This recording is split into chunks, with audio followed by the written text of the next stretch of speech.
Le débat matinal aura lieu et nous sommes bel et bien de retour en plateau. Mes invités, je dirais mon invité est là. En attendant donc le second, Monsieur Francis Eloge Attadé, vous êtes analyste politique. Bonjour. Bonjour. Merci d'avoir répondu à notre invitation. C'est toujours un plaisir d'être avec vous. Allez, on va attendre votre vis-à-vis et en attendant, justement, je voudrais vous plonger un peu dans cette actualité-là et surtout les raisons et les explications qui ont motivé le député Hassan Seibou à faire une proposition de loi. On va suivre un extrait et on revient sur le plateau. Et dans notre groupe, on a dit la décision de la Cour, là, elle règle un pan du problème. Mais elle risque encore de reposer le problème à terme, c'est-à-dire on va régler le problème de l'égalité qui est évoqué au niveau des maires. Des maires, des députés, oui. Mais quand on va prendre le collège de tous ceux qui peuvent parrainer, le parrainage, il risque d'avoir encore un problème d'égalité entre les députés et les maires parce que parmi ceux qui doivent parrainer, où la Cour a dit que les députés en exercice aujourd'hui, il n'y a aucun problème. Mais il y a le problème que certains ne seraient pas élus et d'autres n'auraient même pas été candidats. Par conséquent, si on finit ça, il y aura un autre recours pour dire, mais les députés là, il n'y a pas égalité entre les maires et les députés ou même entre les députés.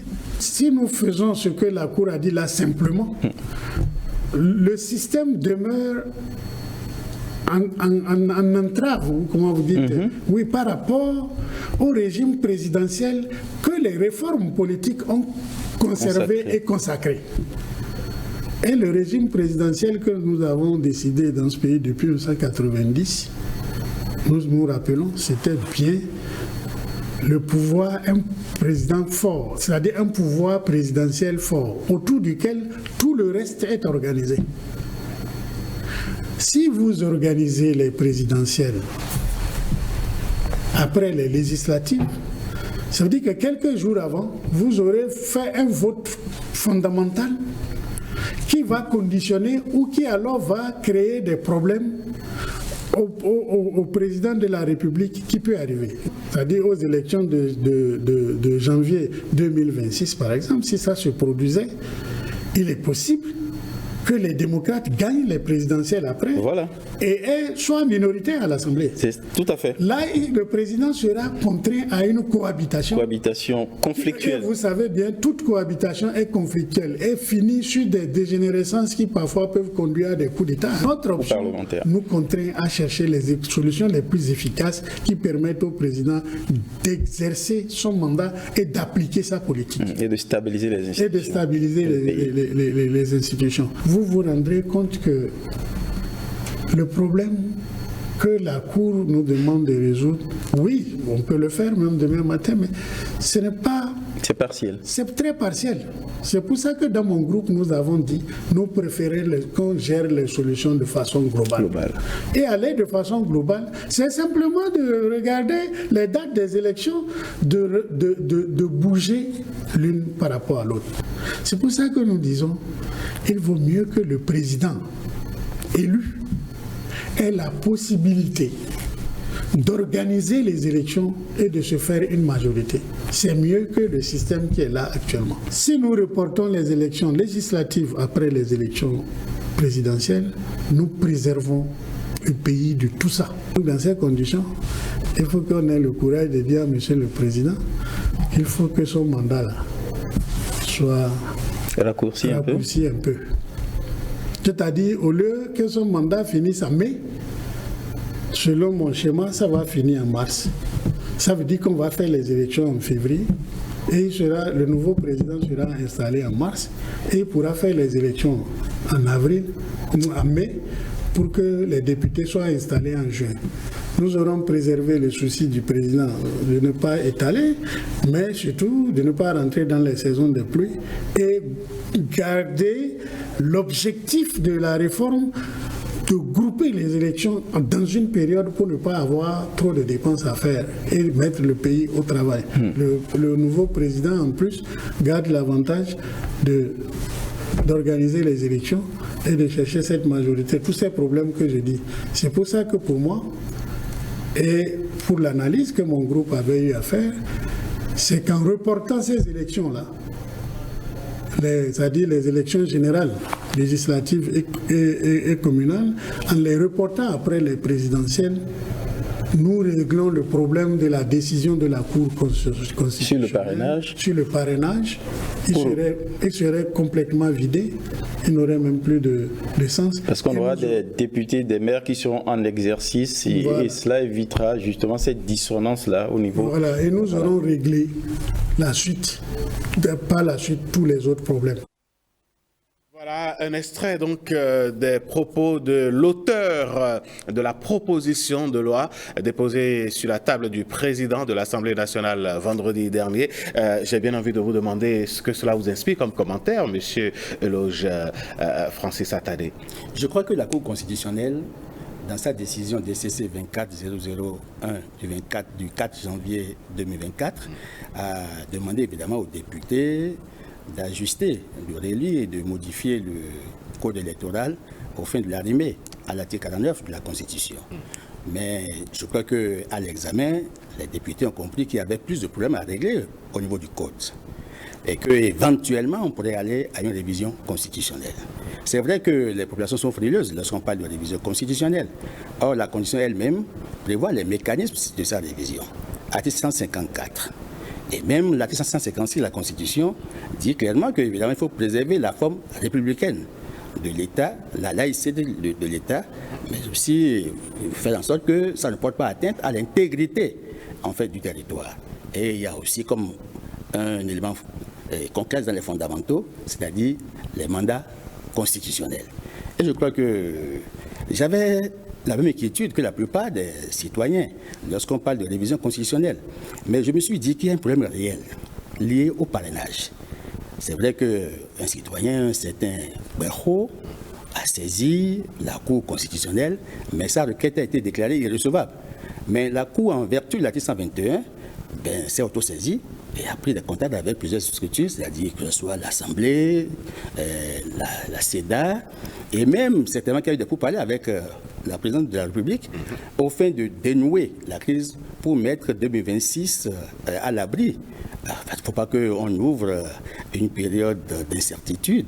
Et il faut faire en sorte que le processus électoral ne soit pas enrhumé, surtout que ce sont les premières élections générales que nous aurons à organiser.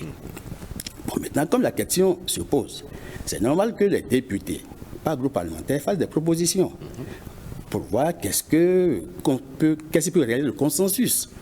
Et s'il faut forcément aller à une révision constitutionnelle, il faut maintenir évidemment les fondamentaux et veiller à ce que, en touchant, qu'on n'établisse pas une nouvelle république. En fait, il ne faut pas établir une nouvelle constitution et puis il ne faut pas ouvrir la porte au virus du troisième mandat. Je crois que le chef de l'État a donné des garde-fous.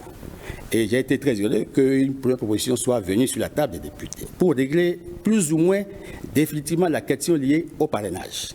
Il y a certainement d'autres problèmes qui sont en suspens. Et il y aura d'autres propositions venant d'autres groupes parlementaires.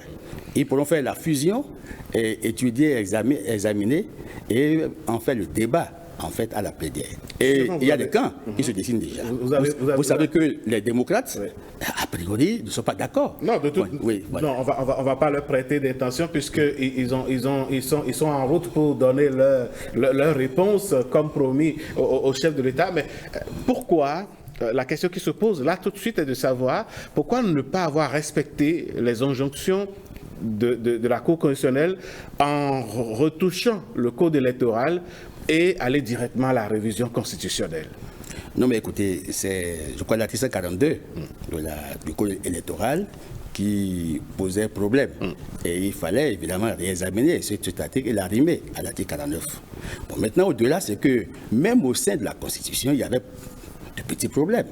Vous savez que la Constitution, en fait, la loi 2019-40 du 7 novembre 2019, portant révision de la loi 90-32 du 11 décembre 90, portant Constitution de la République du Bénin, cette loi, en sa disposition, en ses articles 153, 1, 153, 2, 153, 3. Et nous parlons là de la révision intervenue, opérée par la 8e législature. Oui, si, parce que même ils sont conscients que les tests, en fait, portent des insuffisances. Je ne dirais pas que les tests sont lacunaires, parce que quand vous avez suivi le président de la commission des lois, l'honorable Orden Adelati, sur un plateau hier de télé, il a fini par confesser qu'il y a quand même de petits problèmes liés au calendrier, au moment où il rythmait en fait les élections, parce que c'est une question d'alignement, et faire en sorte que nous puissions assainir le rythme des élections au Bénin, et que nous ayons une année électorale avec des élections réussies.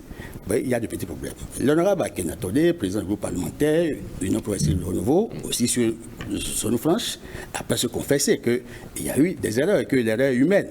Bon, donc, on ne va pas en fait faire le procès, parce que la nature humaine, je crois, elle est parfois faible. Oui, mais certaines personnes estiment qu'on peut régler, on peut résoudre ces problèmes juste en revoyant le code électoral sans forcément toucher à la Constitution, compte tenu donc de la frilosité qui est palpable dans le pays. C'est que la question qui se pose est liée à la légalité, parce qu'en fait, c'est surtout par rapport à l'égalité que la Cour a estimé qu'il faut remettre les maires dans leur droit de pouvoir parrainer. Puisque nous aurions 2 générations de parrainage si on laissait la situation en l'état. Donc il faut trouver une formule pour que les maires, si ce sont les maires qui sont en exercice aujourd'hui qui doivent parrainer, ce sera de façon consensuelle.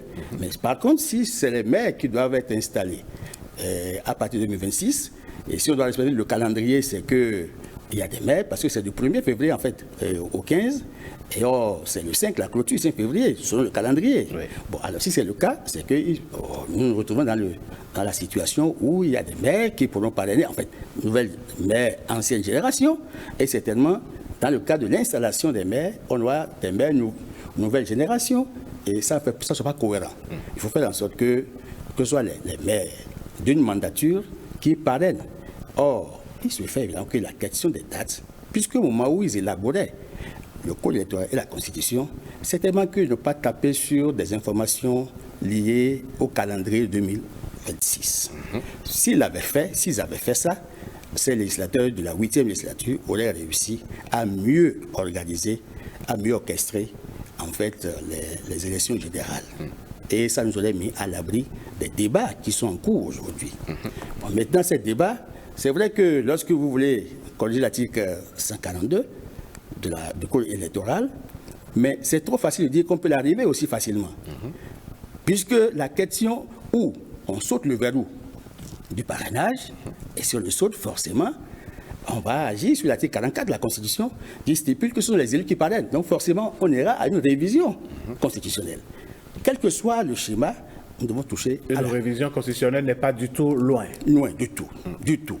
Donc, mais c'est faire en sorte que nous puissions éviter, dans le cadre de la retouche constitutionnelle, les déviances, puisque les attouchements, en guillemets, comme dirait votre confrère Osias, incestueux. Oui. Alors, tout à fait. Donc, il faut faire en sorte que ce soit la bonne foi qui prime sur les travaux qui vont conduire à l'élaboration des tests fiables, pérennes et stable. Monsieur Francis Eloge Attadé, nous sommes en plein dans le débat. Est-ce qu'il faut réviser la Constitution? Est-ce qu'il faut se contenter de corriger le code électoral? Je rappelle aux amis téléspectateurs que nous espérons toujours l'arrivée de votre vis-à-vis, monsieur Alphonse Moïse Soudé, certainement qui doit être en route. Mais dites-moi, vous avez sorti le mot consensus. Le président de la République a rencontré les groupes parlementaires. Certaines personnes estiment qu'il devrait aller un peu plus loin en consultant, par exemple, ou en rencontrant les partis politiques qui ont existence légale dans le pays, mais qui n'ont pas de députés à l'Assemblée nationale, quitte même à faire une ouverture vers la société civile. Qu'est-ce que vous répondez à ça? Non, mais c'est une démarche normale, mais pour l'heure, le débat n'est pas encore ouvert. C'est-à-dire, le chef de l'État a voulu simplement échanger avec les groupes parlementaires qui sont concernés par la décision de la Cour constitutionnelle. Certainement qu'à son niveau, il a des réflexions qu'il compte verser pour inspirer les travaux. Et lorsque ils auraient eu éventuellement des problèmes, dans le cadre des réponses à apporter à l'injonction, en fait. Oui, c'est à l'injonction de la Cour constitutionnelle. Ils pourront examiner d'autres possibilités. Puisque, à l'occasion de ces échanges avec les démocrates, il a jusqu'à dire que si les ajustements nécessaires dans le code doivent exiger que lui, il puisse concéder en fait une partie de son mandat, il n'y a pas de problème. Ce qui ressort d'ailleurs dans la proposition de loi de M. Hassan Seibou. Oui, en fait, cette proposition, elle est pertinente, même s'il y a des choses encore à dire à ce sujet. Je vais revenir sur la forme et le fond. D'accord. Parce que j'ai eu au moins l'honneur et puis le privilège de lire la proposition de Hassan Seibou, mais de l'écouter lui aussi. Et j'ai dû faire un travail minutieux là-dessus. Faites-nous part de vos réflexions. Mais non, mais déjà sur la proposition, enfin, il y a d'autres qui vont venir, mais pour la proposition concernant la révision de la Constitution qui a été déposée sur la table du président du Parlement, je constate évidemment que sur la forme, il y a de petits problèmes. Vous savez que c'est le titre 10, un nouveau, qui traite des élections générales. Et il y a l'article 153.1. Et en fait, l'honorable a suggéré, a proposé qu'on supprime les alinéas 2 et 3. Et il a reformulé, en fait, l'alinéa 1. Et il dit, ben, à titre, je crois, d'élection, en fait, à titre... le mot vous échappe. Oui, le mot échappe, parce que, bon, dans la formulation. Bon, mais c'est pour dire que les élections sont organisées dans une année électorale, l'élection concernant le duo. Parce que, curieusement, le duo présidentiel n'apparaissait pas dans l'article 153.1 de la Constitution révisée. Mais maintenant, avec sa proposition, le duo présidentiel apparaît. Donc, comme c'est les élections générales, à titre d'élections générales, sont organisées l'élection du duo présidentiel, puis simultanément, celle, pour repenser son expression, celle des députés et des élus communaux. Bon, alors, simultanément, ça me gêne. Simultanément, c'est correct. Mais quand on dit celle, quand vous voyez celle, ce n'est pas au pluriel. Parce que c'est deux élections législatives et communales qui sont organisées simultanément. C'est des élections couplées. Donc là, normalement, on doit dire les élections des députés, des élus communaux. Mais quand vous voyez encore à ce niveau, vous allez voir qu'il y a eu des ponctuations qui risquent de donner un autre sens. Puisqu'il tient à ce qu'il y ait moins d'erreurs dans le nouveau texte. Je crois qu'en parlant de président de la République et de vice-président de la République, il a mis virgule là, puis il a mis virgule, simultanément virgule, 3 virgules, en fait, qui me semblent incongrues. Il faut élaguer, il faut enlever ça, il faut dépoussiérer en fait le texte de ces virgules, et ça, le texte serait plus digeste et aurait un sens plus clair et net. Bon, maintenant, il revient à l'article 42 de la Constitution. L'article 42 de la Constitution, il dit qu'en aucun cas, que ce n'est pas assez clair, que ça risque de prêter à d'autres interprétations, à confusion. Mais en aucun cas, ça veut dire sous aucun prétexte. Mais lui, il aurait aimé qu'on dise dans tous les cas. Bon, c'est vrai qu'au niveau de l'article 153, alinéa de nouveau qu'il a proposé, les deux alinéas, en fait, l'avant-dernier alinéa, il a utilisé en aucun cas l'élection du duo, en fait, du président de la République ne peut être simultanément organisée avec les élections législatives et communales. En aucun cas. Et après, il utilise pour le dernier alinéa, dans tous les cas, le président de la République élu prête serment. Oui, dans tous les cas, il prête serment. Et je crois ça doit être le deuxième mois, en fait le deuxième dimanche du mois de mars. Bon, c'est sa proposition. Bon, en aucun cas, et dans tous les cas. Dans tous les cas, c'est quel que soit le cas de figure. Toutes choses étant égales par ailleurs. Mais oui. Donc, moi, j'estime qu'en aucun cas, c'est plus corsé. Le chef de l'État, Patrice Talon, est assez ingénieux. Et je crois que le professeur Félix Séloco, perd son âme. Il avait dit que le président Talon a le choix judicieux des mots et il parle un français raffiné. C'est quelqu'un qui est méticuleux. Et s'il a estimé qu'il fallait mettre ce bout de phrase, puisque dans la Constitution de la loi 90-32, l'article 42 disait que le président de la République est élu au suffrage universel direct pour un mandat de 5 ans, renouvelable une seule fois. Mais en 2019, le président Talon a estimé qu'il faut corser davantage le verrou. Mettre le verrou constitutionnel. Et il a dit, en aucun cas, nul ne peut de sa vie exercer plus de 2 mandats de président de la République. L'honorable a souhaité mettre, dans tous les cas, nul ne peut de sa vie exercer plus de 2 mandats présidentiels. Alors, cette terminologie font référence à quoi? Est-ce qu'il y a toujours une confusion? Non, je crois qu'il vaut mieux garder le texte en l'état, sinon nous allons faire de la masturbation intellectuelle, c'est-à-dire un défoulement intellectuel qui ne va pas faire avancer le débat constitutionnel. Bon, maintenant, c'est que ce qu'il a proposé de très pertinent, c'est l'ordre des élections. C'est-à-dire en organisant... Là, on revient au niveau du calendrier électoral. Oui, non, il a proposé dans l'article 153, parce qu'il a inversé 2 articles. En fait, il a estimé que l'article 153.2 et l'article 153.3 doivent être inversés. Et ça permet évidemment de mettre en priorité l'élection du président de la République, puis ensuite... les autres, en fait, l'élection des députés et des élus communs après.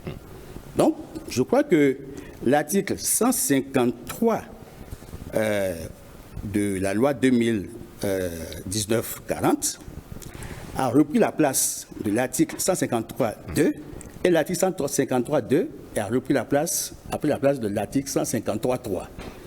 Donc, on a inversé, tout simplement. Mais en inversant, on a reformulé. Et je crois que dans la reformulation, parce que l'objectif, c'est faire en sorte que le président de la République soit élu dans la régularité, mais faire en sorte que son programme de développement soit conduit. En fait, il faut ouvrir la possibilité que le nouveau président de la République puisse avoir les manèges pour conduire, en fait, pour mettre en œuvre son programme de développement. Oui, mais il a souhaité évidemment que le président puisse avoir la possibilité de travailler à avoir sa majorité au Parlement. Vous savez que ça a été le souci de tous les chefs d'État. J'allais justement vous poser la question, M. Francis Olojo-Attadé, pourquoi se préoccuper de la majorité parlementaire d'un président qui n'est pas encore élu? Ah mais écoutez, c'est pour inscrire le Bénin dans une dynamique de développement. Vous savez évidemment que dans tous les pays, le souci de l'exécutif, en fait du président de la République, a été toujours d'avoir une majorité au Parlement pour lui permettre d'avoir les moyens légaux de pouvoir conduire l'action gouvernementale. Il peut arriver qu'il y ait une majorité de blocage au Parlement, que l'opposition prenne d'assaut le Parlement. Si l'opposition était majoritaire, c'est vrai que c'est démocratique. Oui. Mais le président de la République aura des difficultés à conduire pacifiquement, harmonieusement et méthodiquement ces différents programmes d'action conçus. Mais ça aussi c'est l'expression de la démocratie. On ne devrait pas en avoir peur, non? Oui, nous sommes dans une dynamique et nous avons le souci de faire en sorte que notre pays puisse atteindre des niveaux de développement à l'horizon 2060, en fait 2060, qu'on soit sûr que les indicateurs que nous avions définis vont nous permettre d'évaluer les avancées. Et pour ça, il faut déjà prévoir que systématiquement, le nouveau président qui doit être élu doit forcément avoir la majorité présidentielle et parlementaire, je veux dire. Écoutez, c'est des scénarios. Si pas d'extraordinaire, les députés, en fait, les membres du parti, les démocrates, vous savez qu'un parti, quand il est créé, le parti a vocation à conquérir, à exercer le pouvoir. Naturellement. Alors, si les démocrates arrivaient à contrôler l'exécutif, ils dégageaient un bon candidat, et qu'à l'issue de la compétition, on trouve que c'est le candidat qui est président de la République. Oui. Ils sont quand même minoritaires au Parlement. Les débuts seront difficiles. ça risque de conduire à un piétinement de l'action qui est en œuvre. Le souci, je vois un souci de mise en œuvre de politique de développement. Mais quand on sait que nous sommes dans un pays où les députés qui devraient faire l'opposition vont rapidement à la rivière pour emprunter l'expression du président Soglo, est-ce qu'on devrait avoir peur d'avoir toujours une minorité au Parlement, même si c'est l'opposition qui prenait le pouvoir en 2026? Vous savez que nous sommes dans une dynamique d'assainissement du paysage politique. Je crois qu'il y a des efforts qui se font dans ce sens. Il y a encore quelques années, vous avez vu la création anarchique des partis politiques, que nous avons tous déploré. Vous avez constaté avec moi qu'il y avait le mal transhumant, le mal dont vous parlez là, le mal transhumant. C'est-à-dire sans conviction, parce qu'évidemment, il n'y a pas une idéologie qui puisse fixer. Et il n'y a pas de conviction profonde qui puisse permettre aux acteurs d'être des modèles. Au point qu'aujourd'hui, la jeunesse n'a pas de référence. Bon, on fait de la politique, à la limite, engubée, excusez-moi, alimentaire et élémentaire. Or, dans les meilleurs pays, vous savez qu'un politique, on sait que ça passe par les arcanes. Il y a des formations, écoles de formation, il y a un cursus. C'est à la limite, c'est un cercle d'initiés. C'est une initiation de la politique. Et c'est les leaders visionnaires et parfois anticipateurs de développement qui font les grandes fiertés, qui font la fierté des grandes nations. Donc il faut être capable d'être un politicien visionnaire, mais aussi quelqu'un qui fait de la prospection. Il faut faire de la prospective politique pour inscrire votre pays à des horizons lointains de développement. Mais aussi, il faut corriger en fait la surpuissance de l'argent. Vous savez évidemment que tout a été fait de sorte qu'aujourd'hui, il y a le financement public pour assainir notamment le financement des partis, parce qu'on ne sait pas où est-ce que l'argent venait entre-temps. Parce qu'il ne faut pas que les partis politiques, l'activité politique soit financée par l'argent de la corruption, ou bien par l'argent du blanchiment, ou bien par d'autres sources de financement qui ne sont pas orthodoxes. Alors aujourd'hui, la scène politique est en train non seulement de s'assainir, et c'est tout à l'honneur des acteurs politiques, mais aussi, ça fait la fierté du peuple béninois.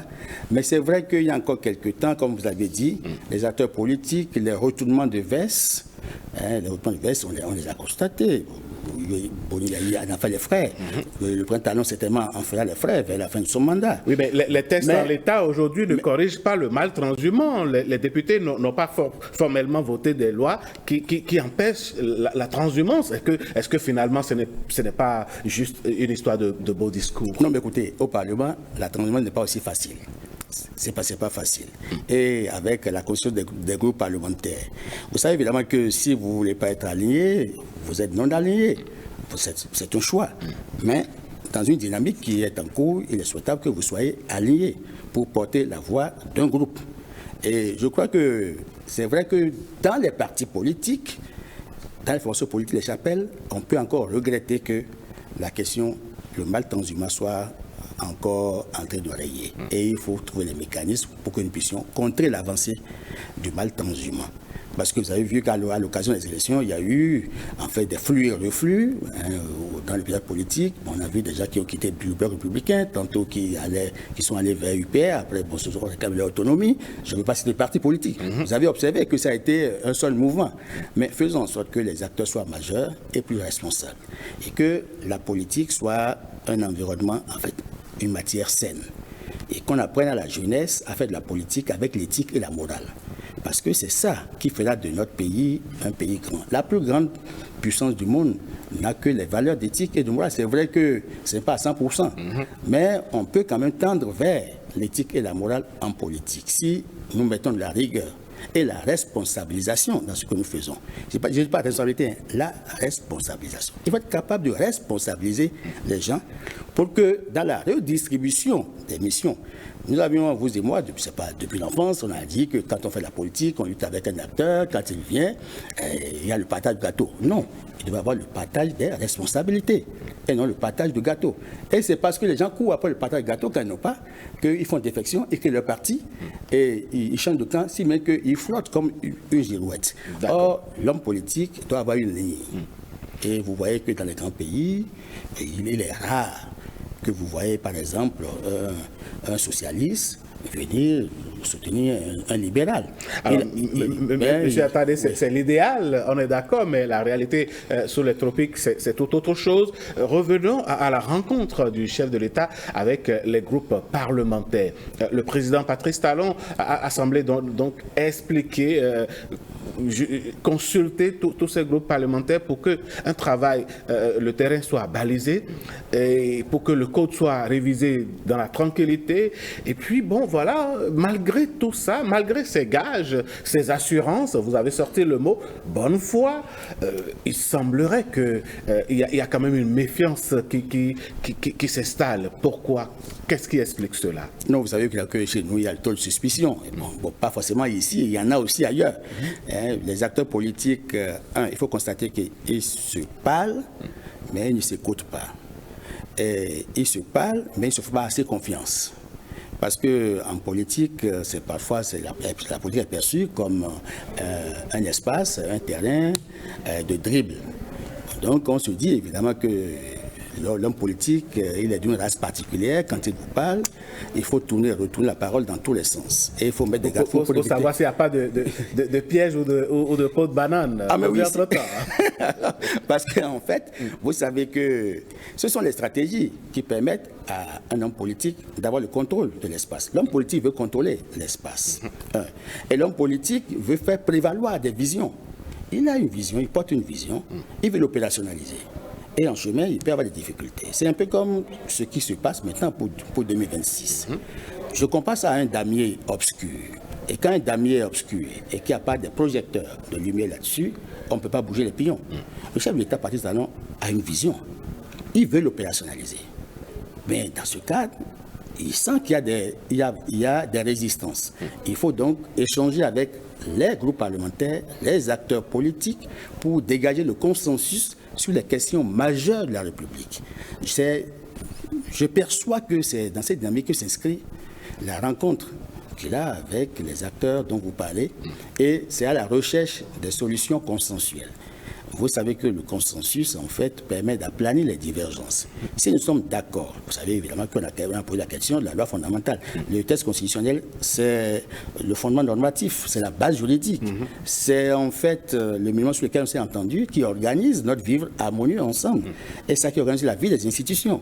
Si on s'entend sur la nécessité de faire des retouches constitutionnelles pour éviter l'impasse, parce qu'évidemment, vous savez que les observateurs attentifs de la vie politique nationale, mais aussi des processus électoraux au Bénin, nous sommes à la 28e loi électorale depuis 1990.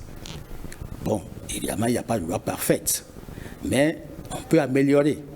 Maintenant, c'est comment faire pour cette dernière retouche. Je suis sûr que si on ne s'entend pas bien, en 2026, quand on va passer la main, on ira encore à une autre révision ou du code ou de la Constitution.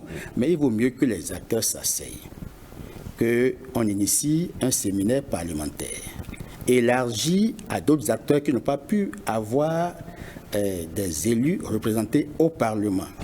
Parce que vous savez évidemment que dans le cadre de la représentativité à 10% de suffrages exprimés, il y a beaucoup de partis qui n'ont pas pu avoir des élus.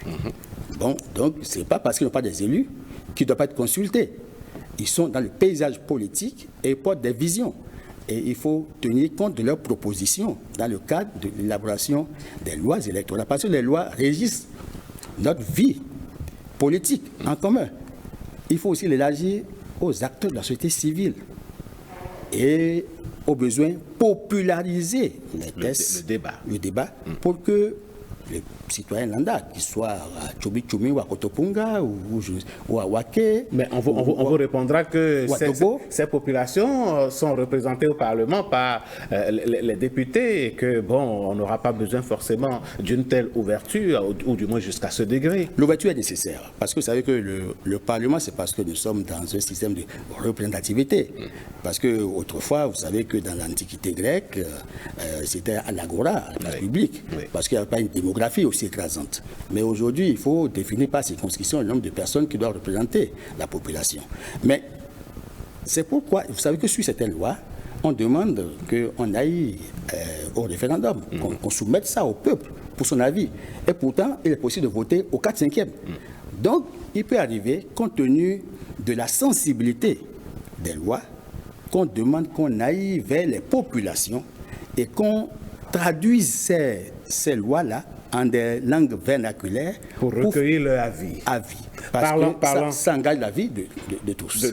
Parlant justement d'avis des populations, sans avoir organisé un référendum, nous sommes allés sur Internet, nous avons sollicité l'avis justement des compatriotes qui nous suivent depuis 6 heures, en leur posant la question de savoir ce que leur inspire les rencontres avec les différents groupes parlementaires. Maurice Tantan, notre consultant maison TIC, sera sur ce plateau pour nous parler donc des avis des internautes. Merci à Maurice Tantan de partager avec nous les avis de nos internautes. Bien en attendant que Maurice Tantan ne vienne, Monsieur Francis Eloge Attadé, cette ouverture, est-ce que vous pensez que ça pourrait être une réalité dans les jours ou semaines à venir? Oui, je crois que cette ouverture, elle est nécessaire. C'est vrai qu'il y a deux lectures. Il y a des gens qui soupçonnent le chef de l'État d'être le métronome, en fait. On estime que, après M. Gbagbo, qui a saisi la Cour constitutionnelle, pourquoi cette frénésie? Pourquoi le chef de l'État s'est auto-déclaré médiateur dans cette affaire? Mais en tant que premier responsable, interlocuteur officiel, devant tous les partenaires, il est normal qu'à des moments donnés, s'il sentait venir quelques difficultés poindre, qu'il négocie, qu'il discute avec les acteurs politiques dans la perspective de retrouver des solutions consensuelles ou d'inspirer en fait les débats qui se feront au Parlement. Donc on ne peut pas lui en vouloir d'avoir un agenda dans ce sens pour discuter avec les différents groupes parlementaires, pour savoir à peu près, pour recueillir leur avis et aussi partager ses points de vue sur ce qu'a dit la Cour constitutionnelle.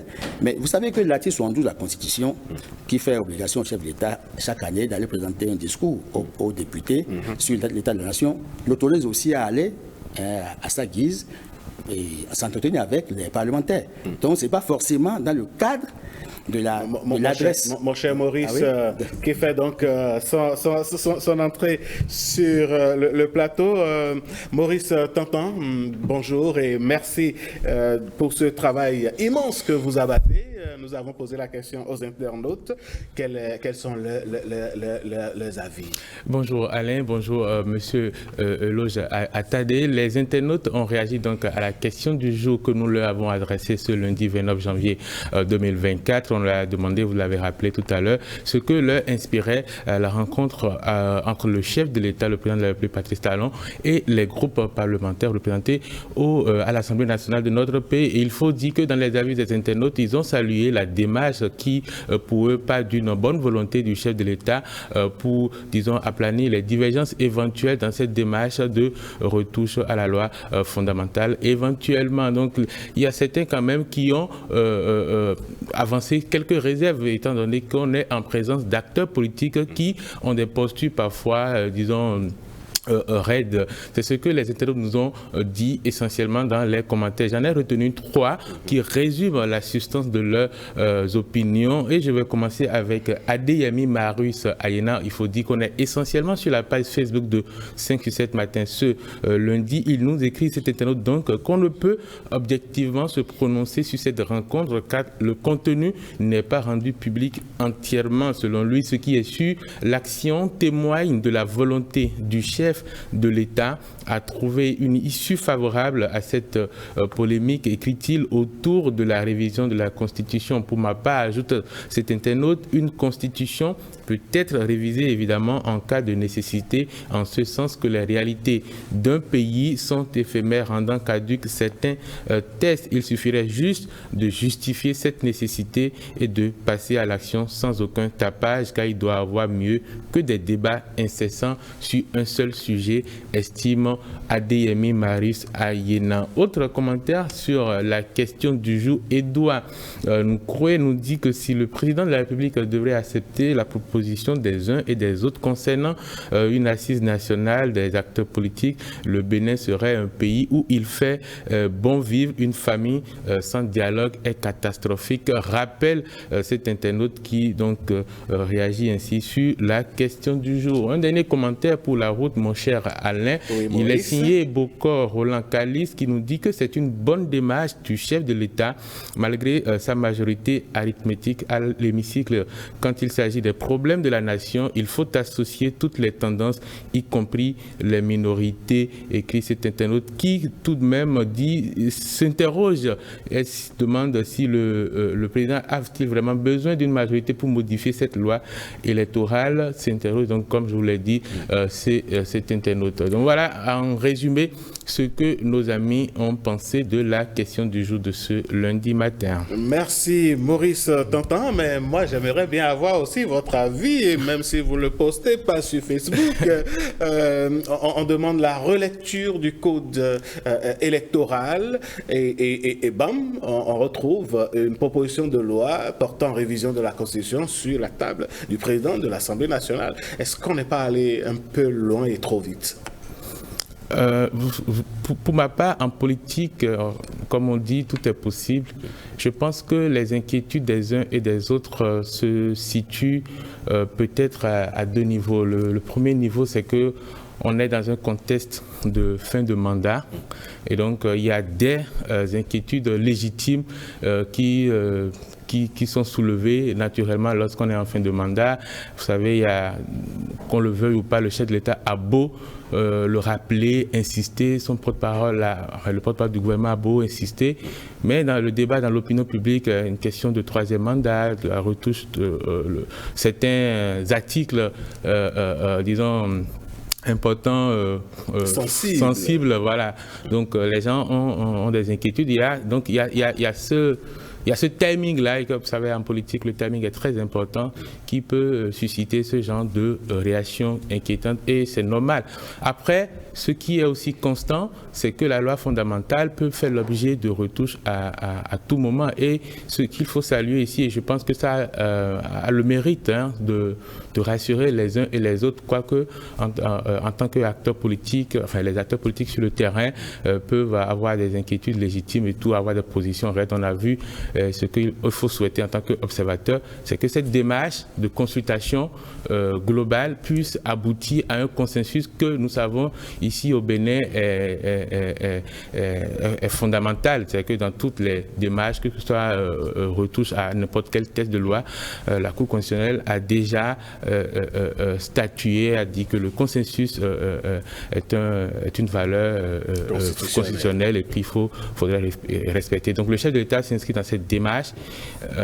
Espérons que le dialogue puisse aboutir. Donc je ne dirais pas qu'on est allé trop loin dans la mesure où la possibilité existe, que ce soit en début de mandat, en fin de mandat, à tout moment de la vie politique, cette démarche peut être entreprise et c'est l'issue qui peut nous inquiéter éventuellement. Donc le souhait est que, parce que les éléments qui sont sur la table, je pense que ce soit de la majorité ou de l'opposition, il y a une sorte de reconnaissance qu'il y a nécessité de toucher parfois à certaines... Vous avez sorti le mot, vous avez parlé de consensus, vous avez parlé de consultation globale. Est-ce que vous pensez que le fait, si on se limitait aussi, le chef de l'État se limitait à la consultation rien que des groupes parlementaires, est-ce que de cette façon, le consensus ne serait pas limité, alors que s'il faisait une ouverture un peu plus globale, on parlerait réellement de consensus? Est-ce que vous voyez cette ouverture venir? C'est difficile, en fait, et surtout dans la posture d'un chef de l'État. Après, c'est à lui de voir, de décider. Mais je pense que lorsqu'on fait une lecture de l'état actuel de l'endéno-politique, ou bien de l'évolution de l'état politique d'un pays, l'Assemblée nationale reste la représentation nationale, qui est représentative des forces politiques en présence, celles qui animent la vie politique et qui sont légitimes, disons, à être consultées, à être appelées sur ce genre de débat, de discussion, parce que c'est le lieu de la représentation nationale. C'est là où nous, les 12 millions de Béninois, à peu près, quoi, nous sommes représentés. Et puis, on a des lois qui ont dit explicitement que pour être là-bas, il faut avoir rempli un certain nombre de critères. Vous voyez, donc, pour un processus démocratique, on peut estimer que c'est exclusif. Mais c'est les lois, et elles sont les lois. Donc, mais le chef de l'État a la discrétion d'élargir le groupe de la consultation à d'autres forces politiques qui ne sont pas, d'autres partis politiques clairement, qui ne sont pas représentés à l'Assemblée nationale. C'est peut-être aussi à voir avec les acteurs qui sont déjà représentés là-bas et avec lui en discutant. Est-ce qu'il est nécessaire de les consulter? Parce qu'il faut dire clairement qu'il y a des partis, des forces de la mouvance comme de l'opposition qui ne sont pas au Parlement. Donc c'est aussi à voir. Personnellement, je ne pense pas que ça soit un gros point de blocage. En réalité, ça ne devrait pas l'être. Si c'est soulevé à un moment donné, les acteurs devraient pouvoir trouver la formule pour que tout le monde soit entendu. Et je pense que aussi, au-delà des personnes qui sont, au-delà des acteurs qui sont représentés au Parlement, il y a d'autres groupes, que ce soit de la société civile, que ce soit des acteurs syndicaux, qui participent à l'animation de la vie politique et même sans être à la table des discussions, les médias éventuellement peuvent aussi soulever des points qui peuvent faire l'objet d'attention en fait dans les débats, dans les discussions. Alors, monsieur Francis Eloge Attadé, on va amorcer la descente de cet entretien. À votre avis, est-ce que les conditions actuelles de déroulement des consultations, de tout ce qui se passe, préparent 2026 en paix, dans la tranquillité et surtout dans l'inclusion? Oui, parce qu'il faut éviter que nous n'allions dans une zone de turbulence qu'on ne peut pas maîtriser, puisque nous n'avions pas les mécanismes pour gérer l'escalade de la violence. Donc il faut pacifier le pays, c'est à cela que les contacts sont opportuns. Et puis il faut dire évidemment qu'en l'état actuel, vous savez que les députés démocrates, ils sont 28. Or, la loi de parrainage, je crois qu'il faut 19 maintenant pour parrainer, donc il est possible qu'ils aient un candidat. Et si on faisait l'option, par exemple, de la proposition qui a été faite par l'honorable Hassan Seibou, d'inverser l'ordre des élections, je crois que c'est arrivé une fois, ça c'était en 2015. Au moment où nous étions en impasse en 2014, j'étais à la plateforme des forces démocratiques. Nous avions eu des problèmes au niveau des élections. Vous savez que les élections des maires étaient en souffrance. Et puis bon, un matin, on a vu une DCC 15-001 le 9 janvier 2015 qui a crevé l'abcès et qui a remis le processus sur les rails. Mais ici, là-bas, il n'y a même pas de consultation. Mais cette fois-ci, ici, il y a des consultations. Et il y a la possibilité, lorsqu'on ramène, si le chef d'État a ses pas extraordinaires, que son mandat soit écourté, soit raccourci, oui, pour que nous puissions avoir les élections dans le mois de février, pour qu'en mars, il passe la main, mais il aura réduit, parce que normalement c'est le 6 avril, et après on a vu qu'il y a eu, avec une législature, les législateurs qui ont été généreux, qui ont fait un bonus. La huitième en l'occurrence. Oui, qui ont fait un bonus de 45 jours. Le chef d'État aurait considéré par la suite le bonus et serait rentré dans l'histoire parce qu'il sera identifié comme l'un des présidents de la République au Bénin depuis 1990 qui n'a pas fait une longévité au pouvoir en termes de rythme de passation de service de 6 avril à 6 avril. Vous savez que ses prédécesseurs, c'est le 6 avril. Mais lui, s'il passe en masse, c'est qu'il aurait écourté son mandat. Ça pourrait compenser et puis apaiser les cœurs pour ceux qui ont dit qu'il s'est taillé un bonus de 45 jours. Bon, maintenant, si on organise les élections aujourd'hui et qu'on autorise que ce soit les députés, la nouvelle législature et les maires qui sont actuellement en train d'exercer leur mandat, qui doivent parrainer, on n'aura pas de problème, puisqu'on n'aura pas à discuter de parrainage, puisque les députés sont qualifiés, si c'est cette mandature-là, la 9e, elle est qualifiée pour parrainer. Les maires qui sont en cours sont parrainés pour parrainer si les élections doivent se dérouler en février. Et là, la question de parrainage qui oblige à ce qu'on ait à la relecture des tests pourrait être réglée plus ou moins. Parce qu'il y avait deux options. Soit on saute le parrainage, et même si on le sautait, on doit réviser la Constitution pour sauter l'article qui dit que c'est les élus qui doivent parrainer. Oui. Donc, dans l'un ou l'autre des cas, la révision apparaît comme... semble s'imposer. Maintenant, il reste à voir ça de face. Est-ce que les autres partis de l'opposition qui veulent compétir, est-ce qu'ils sont sûrs que si on est en 2026, ils pourront avoir, puisque les démocrates aujourd'hui n'ont pas de maire, ils n'ont que des députés, et curieusement, ils en ont le nombre qu'il faut pour pouvoir parrainer un candidat. Si on allait en 2026 et qu'on fait les élections générales, et qu'il n'arrive pas à extraordinaire que beaucoup de partis n'ont pas pu avoir le nombre requis pour parrainer, il va se poser encore d'autres problèmes. Maintenant que le jeu est plus ou moins simplifié et clair, je crois qu'il faut mieux qu'on trouve des solutions simples à notre démocratie. D'accord. Et que je souhaite vivement que le parti UP, le renouveau, parce que là, ils ont été clairs, et le parti Les Démocrates envoient leurs propositions aussi, à défaut de l'avoir, bon, qu'ils opinent sur ce qui est sur la table et qu'ils apportent des contributions pour améliorer. Il ne sert à rien d'avoir peur de la Constitution. La Constitution, c'est un texte qui doit bouger. C'est vrai que nous avions tous décrié la façon dont le texte fondamental de 2019 a été modifié. Maintenant que nous avons la possibilité de l'améliorer, il ne faut pas qu'on ait peur on verra de bien, l'améliorer. on verra bien les propositions des acteurs politiques, les parlementaires en l'occurrence. On verra bien ce qu'ils feront comme proposition et on va constater, n'est-ce pas?